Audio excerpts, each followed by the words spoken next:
pagi, salam jemaat Tuhan. Ya, puji nama Tuhan, diri boleh atang keadian, semuanya karena Tuhan, amin.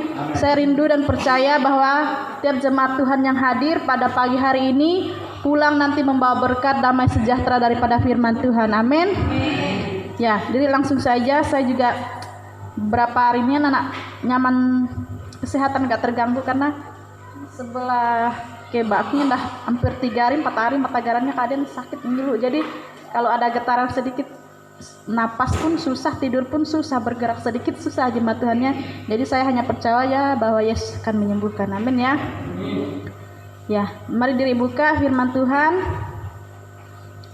Puji nama Tuhan. Saya lihat hari ini diri agak rami ya. Diri yang cang Alkitab diri boleh buka boh nang nana Alkitab, orang nang dah lanjut usia boleh cukup mendengarkan saja dan boleh direnungkan ya.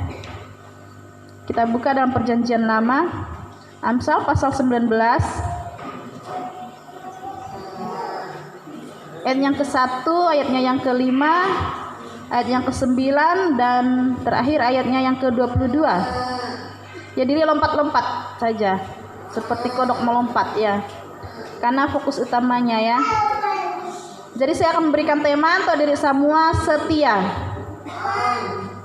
Siapa yang ingin menjadi orang setia di sini? Ada yang anak setia, anak? Jadi kalau di tengah-tengah keluarga, kalau anak-anak muda yang masih yang punya pacar ya, pasti yang diinginkan seseorang adalah kesetiaannya atau yang suka selingkuh? Dua-duanya, waduh bahaya nih. Padahal kata Yakobus, orang yang mendua hati tidak akan tenang dalam hidupnya loh. Jadi kalau masih ada yang mendua, tidak akan tenang. Waduh, kita kan cari ketenangan, betul ya.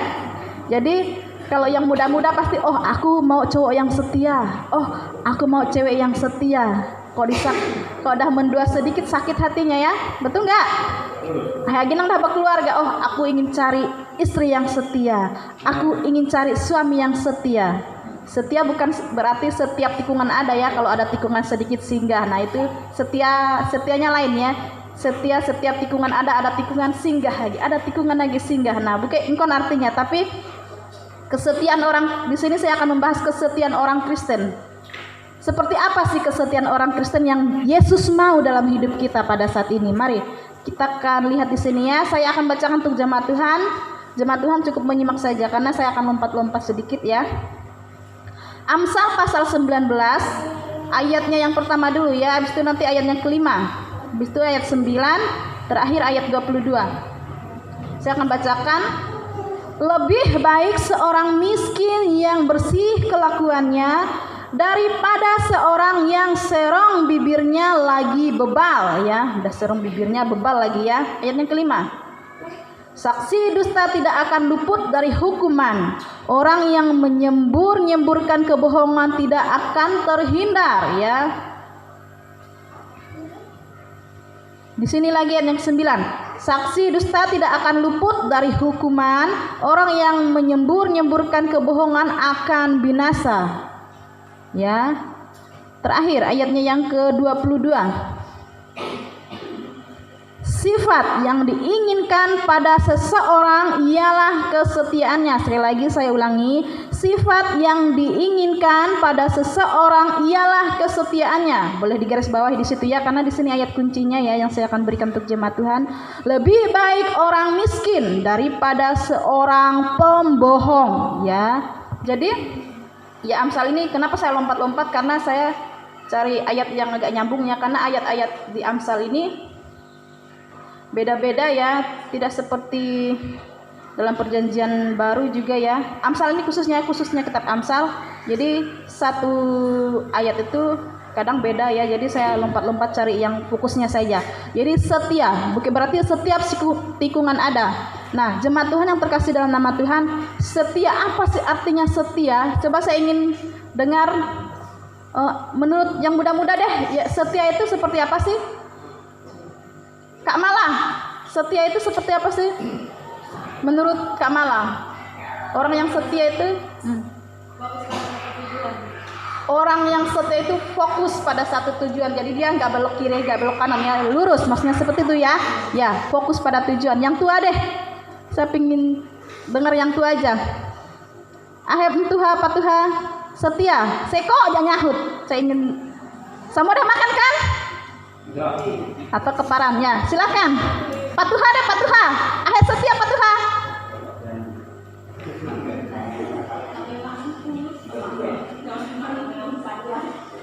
Pak Ila dah Pak Ila.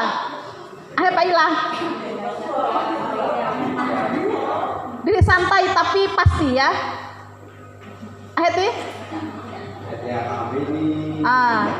Setia. Ya. Tepuk tangan dulu dong. Itu yang dicari-cari. Ya, setia itu berarti setia pada pasangan ya. Jadi tidak melirik ke kanan ke kiri, melirik boleh tapi jangan diinginkan, oke? Ya, jadi setia itu artinya setia pada pasangan, yaitu dari segi kehidupan keluarga yang berkeluarganya. Tapi saya akan terjemahkan secara umum saja, artikan secara umum. Setia itu sama seperti kata Mala tadi ya, fokus pada tujuan, tidak menyimpang ke kiri kanan. Sama juga dengan patuha ya. Jadi kalau istrinya satu ya satu aja, ya itu aja yang dicintai, itu aja yang dikasihi ya, tidak mengasihi punya orang lain ya. Betul juga. Setia artinya patuh ya, taat ya, bertanggung jawab, patuh, taat, bertanggung jawab ya, jujur ya. Jadi jujur. Bukan berarti orang yang setia itu kalau hanya dia setia tapi tidak ada kejujuran, sama saja bohong setianya ya. Orang yang setia tapi tidak bertanggung jawab, ya itu bukan arti setia yang sesungguhnya. Jadi patuh, taat, bertanggung jawab dan jujur ya. Karena orang yang setia yang sebenarnya itu pasti orang yang jujur, betul ya jemaat Tuhan. Jadi kita akan baca setia dalam firman Tuhan di sini seperti apa sih. Dan orang yang setia itu juga bukan orang yang mencari keuntungan ya. Orang yang setia itu bukan orang yang ingin dipuji-puji, tapi dia memang benar-benar jujur dari hati, ikhlas, yaitu tadi bertanggung jawab ya. Sama aja ya. Jadi kita akan lihat di sini ayatnya yang ke-1 ya. Lebih baik seorang miskin yang bersih kelakuannya daripada seorang yang serong bibirnya lagi bebal ya. Di sini berarti orang yang pembohong ya. Jadi lain di bibir, lain di mulut ya, lain di mulut, lain di hati maksudnya ya, seperti itu. Jadi kenapa dikatakan ini seorang miskin ya? Ada lagi ayat-ayat yang di bawahnya ya. Ada di sini mengatakan beberapa orang miskin juga ya. Nah, di sini sifat yang diingin, ayat yang ke-22 juga, sifat yang diinginkan pada seseorang ialah kesetiaan. Yang lebih baik orang miskin daripada seorang pembohong. Nah, saya akan jelaskan seperti ini ya. Kenapa kok seorang yang pembohong, seorang yang pengalok dibandingkan dengan orang yang miskin? Tahu jemaat Tuhan ya? Karena kalau di dunia ini ya, khususnya di dunia ini ya, saya mencakup luas aja ya. Jadi khususnya di dunia orang-orang yang tidak percaya ya, yang kurang percaya ya, kalau orang yang miskin itu sangat dipandang rendah di dunia ini, betul nggak jemaat Tuhan ya? Kalau orang yang kaya, aduh dihormati ya, dihormati benar-benar, disantunin ya, santun ya. Tapi kalau orang yang miskin, waduh kasihan sekali ya.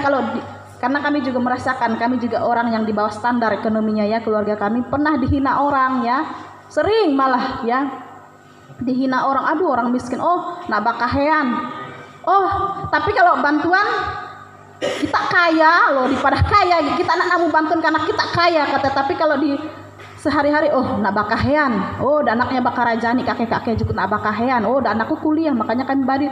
Tapi kalau ada bantuan, oh kami miskin harus namu bantuan tapi tidak sian kaya katanya kan. Tapi di dunia sehari-hari itu, maksudnya di lingkungan sehari-hari memang orang miskin itu sangat dihina ya. Tapi sekarang udah jarang mungkin kali ya. Tapi masih banyak fakta ya, orang miskin itu kenapa dibandingkan dengan seorang pembohong? Katanya di sini lebih baik orang miskin daripada seorang pembohong. Karena kalau zaman dulu orang miskin ya pasti dihina orang, derajatnya sangat rendah sekali ya jemaat Tuhan. Tapi sebenarnya dalam firman Tuhan yang lebih derajatnya rendah itu, yang lebih dianggap rendahan itu ya ini orang pembohong ini ya, orang yang tidak setia ini ya jemaat Tuhan ya. Oleh karena itu dibandingkan dengan seorang pembohong dibandingkan dengan orang miskin. 2 kali di sini ayat firman Tuhan ya. Lebih baik orang miskin daripada seorang pembohong. Nah, jemaat Tuhan mau milih jadi orang miskin atau mau jadi seorang pembohong? Baik dua-duanya. Ya udah, mau kaya tapi jujur gitu aja ya. Karena dua-duanya serba tidak enak ya. Orang miskin juga tidak enak. Seorang pembohong, kata firman Tuhan, lebih tidak enak juga. Mending kaya tapi jujur ya. Amin. Amin. Ya.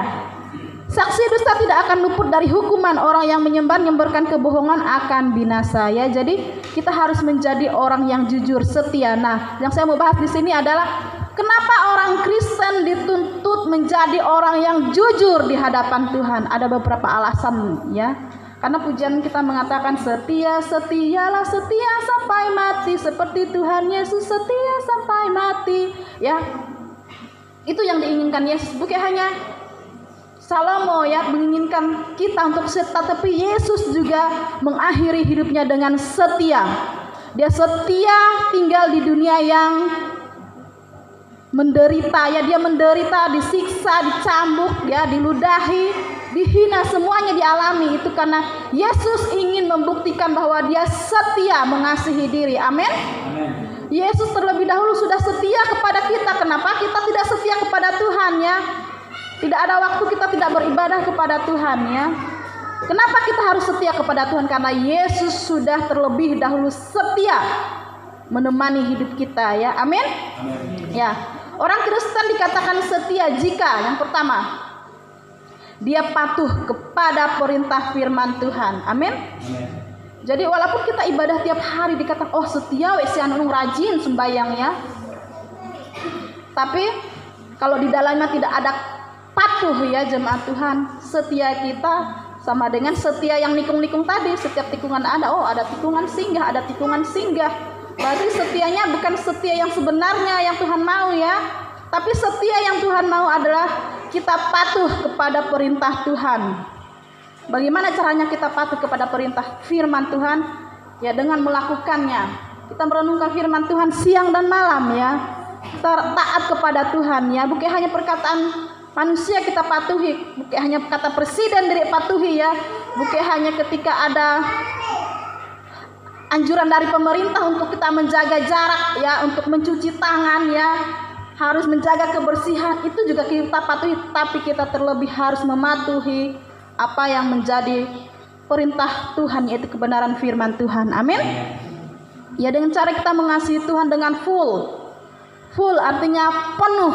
Nana agi bocor, nana agi istilahnya diri nyimpang ke kiri dan ke kanan. Kita fokus ya. Seperti kata Mala tadi, fokus pada tujuan diri, yaitu untuk mencapai kehidupan yang kekal jemaat Tuhan ya. Kehidupan yang kekal hanya didapat dalam Yesus ya. Di dunia ini sementara semua ya jemaat Tuhan, tidak fana ya, hanya sementara, sekejap saja bisa hilang. Jadi kita harus menjadi orang yang setia di hadapan Tuhan dengan cara mematuhi kebenaran firman Tuhan ya. Yang kedua, jika kita ingin setia yang sebenarnya di hadapan Tuhan, kita harus bersikap jujur. Jujur ya mencakup terbuka ya. Terbuka di hadapan Tuhan. Bukan hanya dikatakan Yesus aku mengasihi engkau, aku mau datang beribadah ya. Tapi nanti dalam kehidupan sehari-hari kita serong ya di hadapan. Oh kata Tuhan, kata kau mengasihi aku kata Tuhan. Tapi kok kau serong. Tapi kok masih mengasihi yang lain kata Tuhan. Tapi kok kau masih menyakiti hatiku kata Tuhannya. Itu berarti bukan kejujuran yang sebenarnya. Lain di mulut, lain di hati. Adalah lagu Malaysia, lain di mulut, lain di hati katanya kan. Jadi jujur di hadapan Tuhan dan di hadapan manusia. Oke, kau boleh jujur di hadapan manusia, tapi Tuhanmu engkau berbohong ya. Oke, kau jujur ngaku kepada Tuhan, tapi kata manusia aloknya tumari aku masih nele enong bajudi katanya. Alok beno atang sumbayang dinya masih bajudi enong tumari kunenya nongkrong dinya kan. Jadi manusia saja bisa tahu kalau kita berbohong, apalagi Tuhan yang nilai diri 24 jam non-stop ya. Dari diri nape tidur, dari diri karaja, semua Tuhan dah nilai ke atas naung ya. Akhirnya dia perbuat. Mungkin diri bisa munafik di hadapan manusia ya, tapi Tuhan tahu ya apa yang kita perbuat non-stop 24 jam ya. Nah, jadi kita harus jujur di hadapan Tuhan. Dari hati kita, Tuhan aku mengasihi Engkau ya. Kalau apa yang sih bukti kejujuran kita di hadapan Tuhan, yaitu kita mengasihi Tuhan dengan tulus ya. Artinya kita mau melakukan perintah firman Tuhan tadi ya, seperti yang poin yang pertama. Tuhan inginkan kesetiaan diri ya. Tuhan nak nuntut diri harus mari harta benda diri nanak ya. Tapi Tuhan mau nilai diri setia, setia sampai akhir ya, sampai diri mendapatkan mahkota kehidupan kata pujiannya. Kalau diri sudah mendapatkan mahkota kehidupan, diri akan hidup kekal bersama dengan Bapa di surga. Amin. Ya. Ayat 22. Sifat yang diinginkan seseorang ialah kesetiaannya. Lebih baik orang miskin daripada seorang pembohongnya. Jadi jangan sampai kita udah miskin, bohong, suka bohong lagi ya. Waduh, itu sudah keterlaluan sekali kehidupan kita ya. Udah miskin, suka bohong ya. Kasihan sekali hidupnya di dunia ini jemaat Tuhan. Udah miskin, bohong, lagi pangalit lagi kan. Suka mabuk-mabukan lagi. Aduh, udah lengkap sih dia jadi preman ya. Jadi Tuhan tak mau diri seperti Koa. Jangan sampai kita miskin di dunia ini, miskin harta ya. Harta dunia kita tidak miliki ya, paling standar ya, paling secukupnya, tidak apa-apa jemaat Tuhan ya. Tapi kita kaya di sorga nanti. Amin. Jadi tidak usah nuntut banyak ya Tuhan. Kalau memang Tuhan sudah kasih segitu, ya udah kita terima aja ya. Kalau Tuhan sudah mari standar ekonomi di sekian, ya udah ya. Diri percaya bahwa anak cucu diri nanti akan Tuhan berkati. Amin. Mungkin zaman kita susah ya, sedang ekonominya, tapi suatu saat nanti jika kita berdoa, terus berdoa meminta kepada Tuhan, setia kuncinya ya, anak cucu diri akan diberkati. Amin. Ya. Diri satu kesaksian jemaat Tuhan, kesaksian ini bukan kesaksian bohong-bohong sih ya. Karena kesaksian memang tidak boleh bohong ya. Kalau diri bersaksi ya, memang apa yang kita alami itu yang disaksikan ya. Ini saya dulu pernah nonton satu film, saya lupa waktu SMA waktu aku kuliah Kak Jember. Jadi saya nonton satu film itu berbicara tentang kesetiaan. Ini seekor anjing sih ya. Jadi Asunian, saya lupa juga ceritanya, tapi intinya tentang kesetiaan.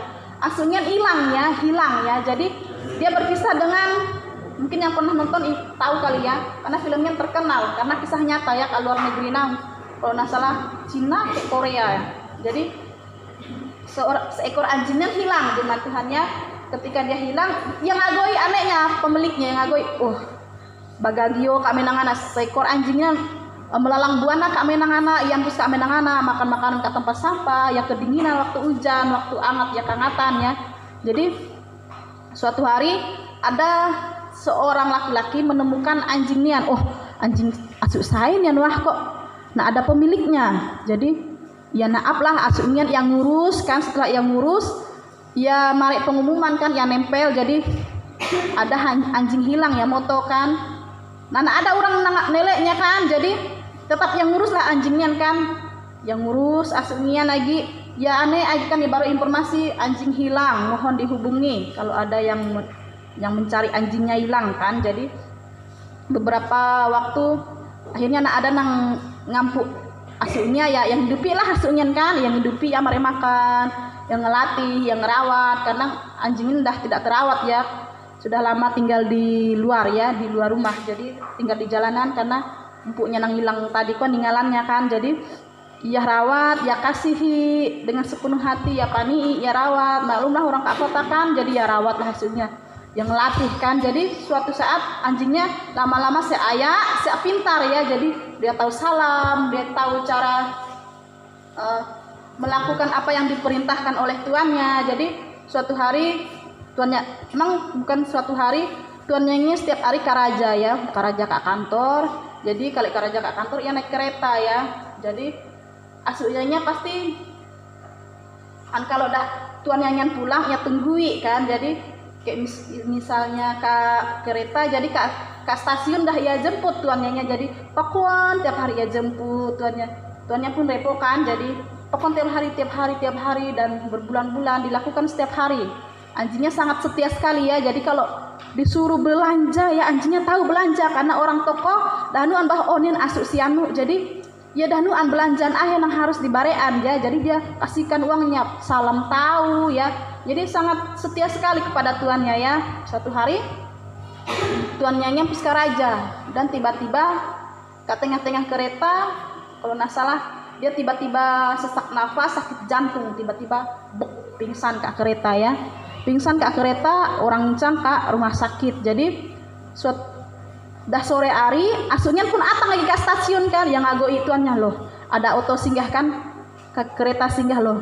Mai tuanku ya pikirnya kan, jadi ya tunggu pulang ke rumah lagi. Atang lagi ya tunggu setiap hari ya tunggu. Padahal tuannya dah empus ke rumah sakit, lagi memperjuangkan hidupnya antara hidup dan mati ya. Jadi beberapa lama tuannya sakit dan akhirnya meninggal ya jemaat Tuhan. Jadi tuannya meninggal, seorang laki-laki ini meninggal. Dan asuhnya masih lagi tiap hari ya atangkan nunggu kereta kok ya telek kok nana ada paha tuannya lewat kan tiap hari ya tunggui aja, tiap hari ya tunggui. Orang pun elek loh, anjingnya kok setia sekali ya, padahal tuannya dah mati ya nanuan. Padahal tuannya dah mati kok masih jaya tunggui kan. Jadi sampai dah musim salju atangkan ya kedinginan masih nunggu kereta loh. Mai tuanku mungkin pikirnya seperti kau kan, kok nak ada ya. Jadi orang mengatakan, ada seseorang bapak juga mengatakan pemilik tokonya karena udah kenal ke asuhnya kan, sampai ya marek makan, kau nu anak tuan udah mati boh. Saya lupa nama anjing ini ya. Kau nu anak tuan udah mati, jadi kau nak usaha lagi bolak-balik nunggunya karena ia dah mati. Ya pun nak hiraukan kan, namanya juga asuh kan. Jadi tiap hari masih ya pulang sampai ya kaparan, kedinginan ya tunggui sampai petir musim salju, sampai ya lama-lama karena sudah tiap hari nunggu, lapar, mungkin capek juga ya. Jadi anjing ini pun sampai dia mati ya. Dia juga mati kedinginan nungguin tuannya tadi ya. Jadi sedih sekali sebenarnya ceritain jemaat Tuhan, sampai ia mati nunggu tuannya kok tadi, sampai orang nilai wah ini anjing setia, patut patut dibuat cerita lah istilahnya seperti kuan. Jadi diabadikanlah ceritanya yang tadi orang. Jadi orang-orang nang sekitar kuan dibuat aneh lah patung masuk kok tadi, dibuat patung nang nunggui tuannya ya. Jadi ceritanya tadi menjadi cerita inspirasi banyak orang. Jadi di dunia ini kok anjing aja bisa setia loh. Lagi diri nang punya hati nurani, lagi diri nang diciptakan Tuhan menurut gambar dan rupa Allah, masa kita nak bisa setia lebih daripada seekor anjing? Betul nggak jemaat Tuhan ya? Jadi kita harus setia kepada Tuhan kita. Tuhan kita itu siapa ya? Yesus, Tuhan dari segala Tuhan, yaitu Tuhan Yesus. Setia sampai mati ya. Jadi sangat menginspirasi sekali filmnya. Jadi saya mau bagikan kepada jemaat Tuhan, setia itu penting ya. Setia itu artinya kita mengasihi dengan sungguh-sungguh. Setia itu artinya kita fokus kepada tujuan kita, seperti kepada Malah. Tujuan kita yaitu untuk mengiringi Yesus, untuk mendapatkan hidup yang kekal. Amin. Jadi memang setia itu banyak sekali pengorbanannya. Tidak gampang kita setia jemaat Tuhannya, karena setia itu membutuhkan kejujuran ya, ketekunan, tanggung jawab yang besar ya. Jadi kalau saya mengatakan tanggung jawab yang besar, di tengah-tengah gereja di sini kita banyak sekali tanggung jawab kita ya. Jadi bukan hanya majelis hamba Tuhan tanggung jawab yang besar, tapi kita sebagai jemaat Tuhan sebenarnya tanggung jawab kita sama di hadapan Tuhan ya. Surga naik ke atas nung nana, nyentok pendeta, nyentok majelis, nyentok jemaat Tuhan, nyentok sekolah minggu nana. Surga kita satu yang Yesus siapkan ya. Jadi tanggung jawab kita semuanya sama ya, derajat kita di mata Tuhan sama ya.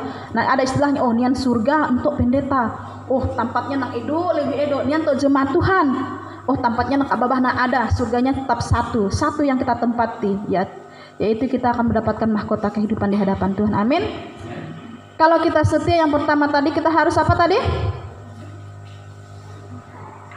Jemaat Tuhan yang muda-muda patuh kepada perintah Tuhan, kepada firman Tuhan. Yang kedua, jujur di hadapan Tuhan dan di hadapan manusia juga ya. Ambil diri pangalok ya, karena Tuhan tidak suka orang yang mendua hatinya ya. Orang yang mendua hatinya tidak akan tenang dalam hidupnya. Jadi biarlah firman Tuhan yang sangat singkat ini, bahkan kesaksian tadi menjadi inspirasi hidup dalam hidup kita. Penting untuk setia. Dalam berkeluarga juga harus setia ya. Jangan setiap tikungan ada, bukan. setia mengiring Tuhan sampai Tuhan mendapatkan diri, tetap setia. Walaupun corona, tetap setia tanpa Tuhan. Amin. Jangan takut corona ya, tapi tetap waspada, lakukan peraturan pemerintah ya. Karena itu juga penting. Pemerintah itu juga kaki tangannya Tuhan ya. Dokter-dokter juga kaki tangannya Tuhan. Tapi tetap waspada, tapi tetap beribadah datang kepada Tuhan ya. Jaga kesehatan ya, semuanya dijaga, tetap steril supaya kita terhindar dari segala penyakit yang membahayakan. Amin. Oleh karena itu kita tetap berharap dan berseru hanya kepada Tuhan. Baiklah, kita akan menutup firman Tuhan. Dengan kasih Kristus saya minta Aldi berdoa untuk menutup firman Tuhan.